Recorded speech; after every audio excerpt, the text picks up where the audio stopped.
দেবগণ দেবৰাজ প্ৰজাপতি দক্ষই শিবহীন মহাযজ্ঞ কৰিছে কিন্তু কিন্তু শিবহীন মহাযজ্ঞ কোনোদিনে নহয় সফল সেয়েহে ঘটিব পৰৈ অতি সোনকালে দেবেন্দ্ৰ মোৰো একেই কংকভাৱ জাগিছে মনত ঘটিব প্ৰলয় যেন সৃষ্টি যজ্ঞতে ঘটিব প্ৰলয়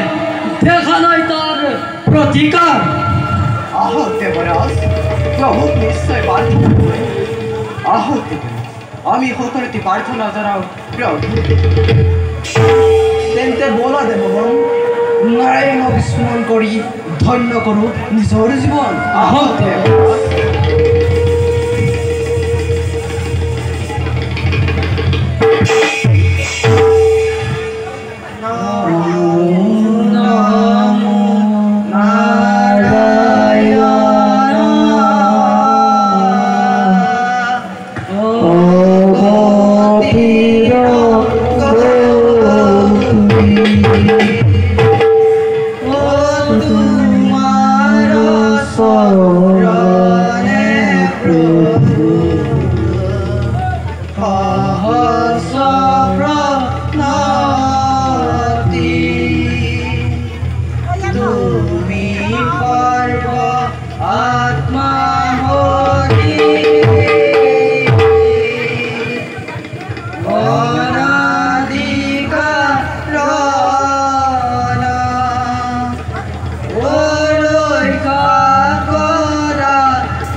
কমলা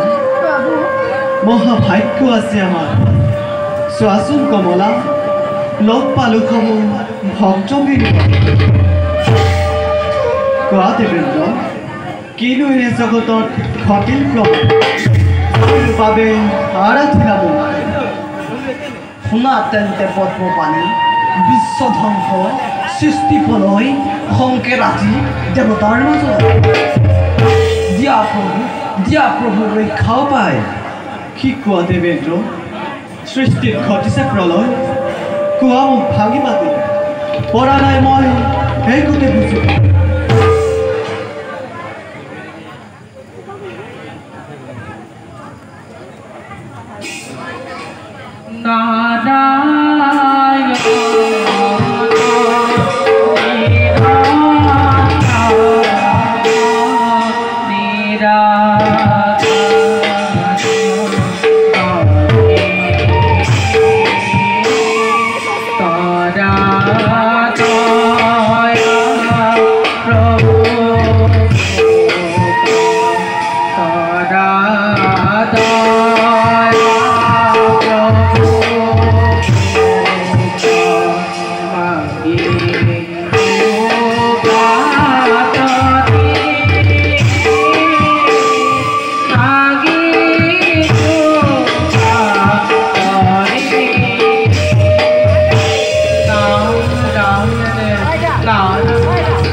কিন্তু প্ৰভু শিৱহীন মহাযজ্ঞ হলে সম্পাদক স্থিৰ হৈ থাকিব জানো শিৱহীন ক'ত হ'ব শিৱহীন মহাযজ্ঞৰ আয়োজন কোনে কৰে এনে যজ্ঞ শিৱক নামাতি দেৱী প্ৰজাপতি দক্ষ শিৱহীন মহাযজ্ঞ কৰিছে দেৱতী নয়নোপেক্ষিত সকলো নিমন্ত্ৰণ সেই যজ্ঞ কোৱা দেৱগণ পিছে পৰিণাম কি হ'ব তাৰ প্ৰভু পৰিণাম হ'ব তাৰ অসীম দক্ষ দুইটা পিতৃহে গৈ শিৱ নিন্দা শুনিব যেতিয়া পাৰিবনে স্থিৰ হৈ ৰ'ব সেই সন্ধিখনত